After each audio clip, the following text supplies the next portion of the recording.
Hi guys, welcome to the channel again. My name is Vivu और आपका स्वागत है इंडिया रेस पर। गाइस आज मेरे पास में दो ऐसे राइवल है एक दूसरे के जो actually neck to neck compete करती हैं। इसका हम लोग कंपेयर करेंगे, इन दोनों को कंपेयर करेंगे और इन दोनों के कंपैरिजन में हम लोग ड्राइव को मेजर पार्ट रखेंगे। यानी कि हम इन दोनों ही गाड़ियों का ड्राइव करेंगे और देखेंगे कि दोनों गाड़ियां ड्राइविंग प्लेजर में कितनी अच्छी हैं। नेक्सॉन जो है एक 1.2 लीटर के पेट्रोल इंजन के साथ में आती है गाइस और ये प्रोड्यूस करती है तकरीबन 120 पीएस की power. On the other hand XUV300 भी एक 1.2 लीटर के टर्बो चार्ज इंजन के साथ में आती है।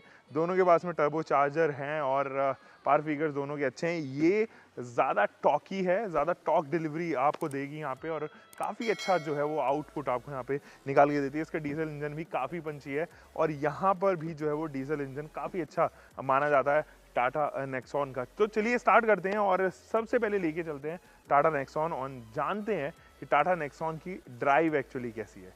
चलिए स्टार्ट करते हैं। ऑलराइट गाइस, तो हम लोग सबसे पहले चल रहे हैं टाटा नेक्सॉन को लेके और फिलहाल मैं फ़ोन इधर रख देता हूँ। टाटा नेक्सॉन का जो इंटीरियर है ना वो मुझे लिटरली XUV300 से ज़्यादा बेटर लगता है। सो ठीक है जी, अब बात कर लेते हैं ज़रा दोनों ही गाड़ियों के बारे में। Tata Nexon and Mahindra XUV300 ये दोनों ही जो है वो अपने सेफ्टी स्टैंडर्ड को काफ़ी फॉलो करते हैं और इन दोनों की जो फैन बेस्ड फॉलोइंग है वो केवल और केवल सेफ्टी को लेके ज़्यादा है, क्योंकि इनसे अच्छे प्रोडक्ट्स जो एक्चुअली फीचर रिच हैं, जो अच्छे इंजन ऑप्शन के साथ में है, वो मार्केट में अवेलेबल है, but those are not the safest one. या तो उनकी रेटिंग ही नहीं आई है या अगर रेटिंग आई है तो वो अप टू दोज मार्क नहीं है। तो अब टाटा नेक्सॉन के बारे में ज़रा बात कर लेते हैं। देखो, टाटा नेक्सॉन हमेशा से मेरी फेवरेट रही है और हाँ, हमेशा से मैं उसको एक प्रायोरिटाइज करता हूँ ओवर अदर कार्स, क्योंकि ये एक्चुअली है भी, इसकी रीसेल वैल्यू भी आपको अच्छी मिलेगी, इसके अंदर वाइब्रेंट कलर ऑप्शन भी है and Tata over the period of time जो है वो अच्छे अपडेट्स एक्चुअली इसके साथ में लेके आती है। एग्जैक्ट 3 साल के बाद में जो है वो एक फेसलिफ्ट लेके आई, फिर इसके अंदर छोटे मोटे ट्वीक्स करती रही, जैसे कि आप XMS वेरिएंट देखो, सनरूफ आ जाता है उसमें, और कुछ छोटे वेरिएंट्स में जैसे XMS वेरिएंट है तो उसमें छोटा वेरिएंट में ये सनरूफ दे दिया है, तो लोग उसको ज़्यादा खरीद रहे हैं, तो वो ज़्यादा बिकने वाला वेरिएंट हो गया। ये सबसे ज़्यादा बिकती भी है, इनोवेटिव भी ये सबसे ज़्यादा, क्योंकि इसके अंदर बहुत सारी प्रकार से एक्चुअली टाटा ने एक्सपेरिमेंट किया है। ब्लैक एडिशन हो गया, फिर EV के साथ में आ गई, फिर AMT इंट्रोड्यूस कर दिया गया, डीजल में भी AMT आ गया, तो ये सारी चीज़ें हैं। अब ज़रा मैं आपको और बारे में बात कर लेता हूँ, वो है कि इस गाड़ी के साथ में जुड़ने वाला एक पेट्रोल इंजन। ये 1.2 लीटर का जो पेट्रोल इंजन है वो थोड़ा सा लाउडी है ओवर हाइयर स्पीड्स या ओवर हाइयर RPM। जैसे ही आप 2-2.5 या 3,000 RPM क्रॉस करोगे तो अंदर कैबिन के अंदर जो है वो वाइब्रेशन आने लगती है, जिस वजह से आपका जो ड्राइविंग प्लेजर है वो थोड़ा सा खराब होता है। एंड अगर आप 100 किलोमीटर पर आवर की स्पीड से जैसे ही इसको ऊपर कराओगे तो बहुत वोकल हो जाता है। तो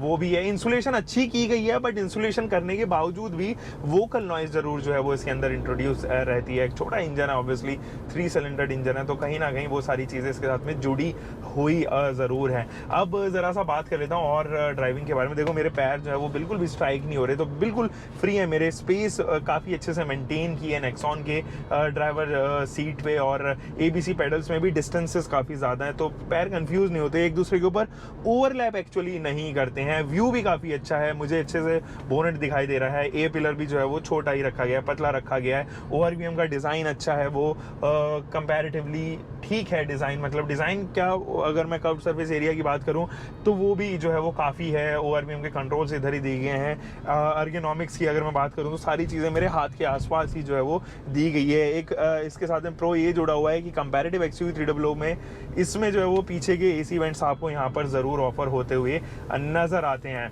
और ज़रा बात कर लेते हैं इसकी ड्राइविंग की। तो जब आप इसको हाईवे पे लेके चलोगे ना, तो ऐसा नहीं है कि आपको प्लान करना पड़ेगा कि भाई मैं प्लान कर लेता हूँ एक ओवरटेक। ऐसा नहीं है, आप ओवरटेक तो ईजिली कर पाओगे, बट हाँ, अगर आप हाइयर स्पीड पे ओवरटेक कर रहे हो तब आपको प्लान करना पड़ेगा।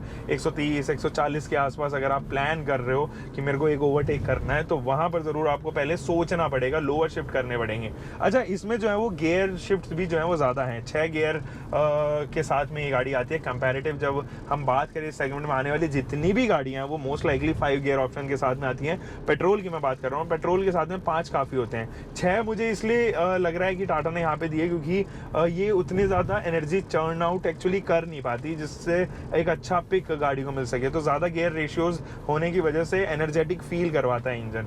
इसमें मोड्स भी आते हैं, सिटी मोड्स, इको मोड या स्पोर्ट मोड, और ये सारे ही मोड जो है वो कहीं ना कहीं आपको रियलाइज़ कराएंगे कि अच्छे पैरामीटर्स पे उतर रहे हैं। सिटी में आपको नज़र आएगा कि हाँ चलो मैं सिटी में चला रहा हूँ तो आपको डिसेंट परफॉर्मेंस मिलेगी। स्पोर्टी मोड पे अगर आप डालोगे तो एक एनर्जेटिक बिहेवियर गाड़ी के अंदर इंट्रोड्यूस हो जाएगा। इको मोड पे थोड़ी सी स्लगिश फील कराएगी। तो ये सब चीज़ें हैं। मैं इसका सिटी का माइलेज क्लेम करता हूँ यहाँ पे 12 से 13 किलोमीटर पर litre.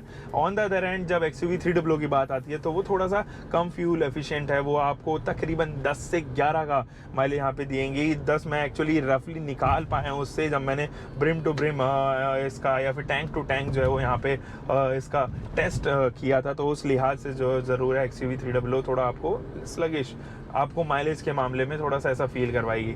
But overall it is a nice car and I appreciate how Tata has made it, how Tata has actually marketed it and how Tata has actually you know made enough of the facelifts या फिर enough of the evolution in this car. अभी मेरे ख्याल में 2017 में I believe ये 18 में 17-18 में से 17 में ये आई थी, और 2017 में जब आई थी उसके बाद से 5 साल में इसके अंदर एक फेसलिफ्ट भी आ चुका है, इसके अंदर वेरिएंट्स अपडेट आ चुके हैं, इसके अंदर कलर ऑप्शन रेगुलरली इंट्रोड्यूस होते रहे हैं, ये सारी चीज़ें। सो यस मुझे काफ़ी पसंद आया। अब स्ट्रेट अभी चलते हैं XUV 300 की तरफ और उसके गियर स्विचेस वगैरह देखते हैं किस तरीके का वो आपको ड्राइव देती है, ये सारी चीज़ों के बारे में बात करते हैं। चलिए अब XUV 300 की तरफ। ऑलराइट गाइस, तो हम आ चुके हैं फिलहाल XUV 300 में के अंदर और इसको लेके चलते हैं। और इसका जो इंजन है ना वो मुझे मतलब I can not express the feeling, मुझे वे बेटर लगता है नेक्सॉन के इंजन से। एंड द रीज़न इज़ ये ज़्यादा रिफाइंड एक्चुअली, और आपको जो रिफाइनमेंट की डेफिनेशन होती है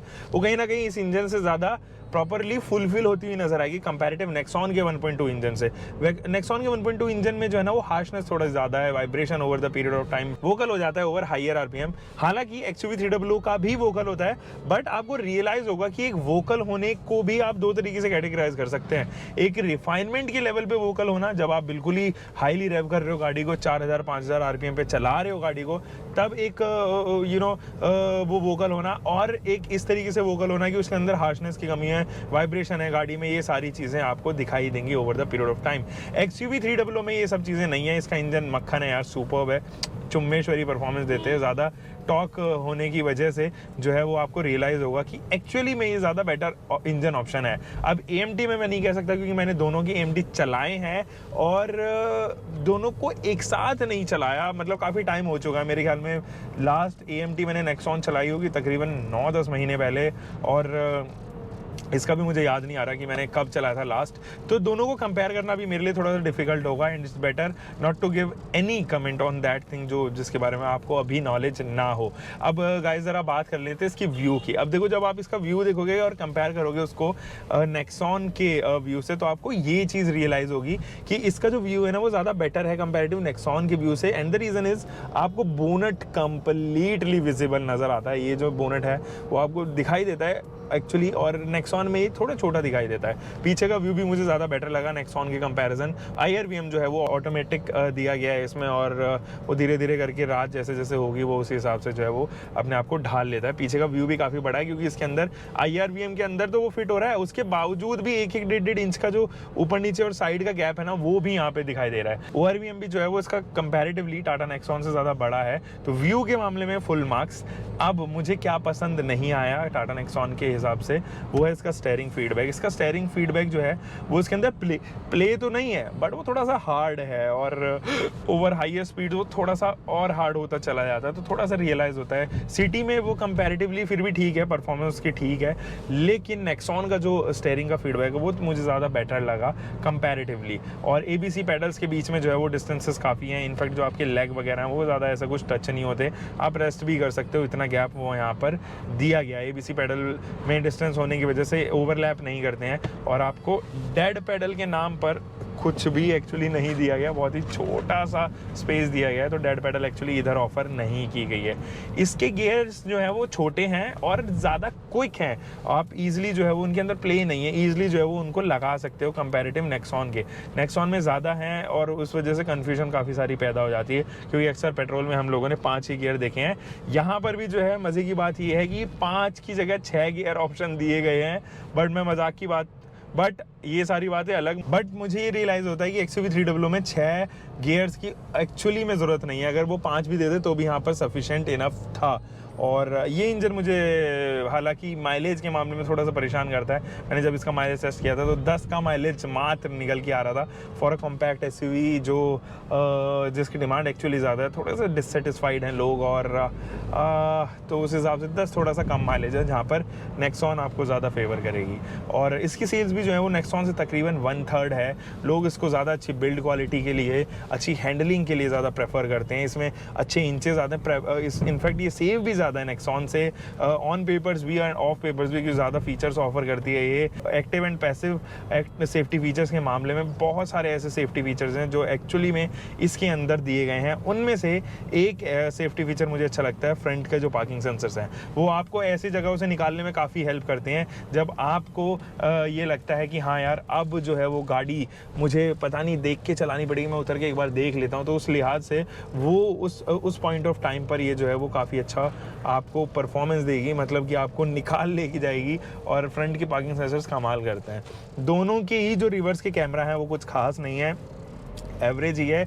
इसके रिवर्स कैमरा के साथ में एक फीचर और आती है कि आप अलग अलग मोड्स पे उसको सेट कर सकते हो। तो जो आपके डायरेक्शंस आते हैं ना, आपके स्क्रीन पे जो डायरेक्शन आते हैं, क्या कहते हैं उनको, मैं नाम बोल रहा हूँ, आप मुझे नीचे कमेंट सेक्शन में बताओ। और वो एक्चुअली जो है वो अलग अलग पोजीशन पे आप सेट कर सकते हो, अलग अलग एंगल पे सेट कर सकते हो। तो वो चीज़ कमाल की है। इनफैक्ट तो गाड़ी को स्टार्ट करने से पहले आपको पता रहता है कि आपकी स्टीयरिंग किस पोजीशन पे है। तो कोई भी अगर आप इनके गियर लगा दे रहे हो और चला रहे हो गाड़ी को, तो आपको रियलाइज़ होगा कि हाँ यार ये जो स्टीयरिंग है वो मैं सीधा कर लेता हूँ, थोड़ा सा सही कर लेता हूँ। तो उस लिहाज से थोड़ा सा जो है वो ज़्यादा अच्छी गाड़ी ये महसूस होती है comparatively. So yes, this was all for today. I just hope comfort के मामले में सीटिंग इज़ मोर और लेस इट्स सेम, कुछ ज़्यादा अंतर एक्चुअली में नहीं है दोनों में ही। और साथ ही साथ अगर मैं बात करूं यहाँ पर डीजल इंजन ऑप्शन की, तो वो ज़्यादा पंची है। तो इंजन के मामले में इंजन परफॉर्मेंस, ड्राइव परफॉर्मेंस इसकी वे बेटर है नेक्सॉन से। तो वो लोग जो एक्चुअली चलाने के लिए गाड़ी खरीद रहे हैं वो इसके ऊपर जा सकते हैं। जिनको स्पेस ज़्यादा चाहिए, प्रैक्टिकलिटी ज़्यादा चाहिए, तो वो जो है यहाँ पर कंसिडर कर सकते हैं टाटा नेक्सॉन को। मिलते हैं गाइस एक और नई वीडियो के साथ में। Until for the next time, bye bye, take care and keep loving your car, drive safe guys.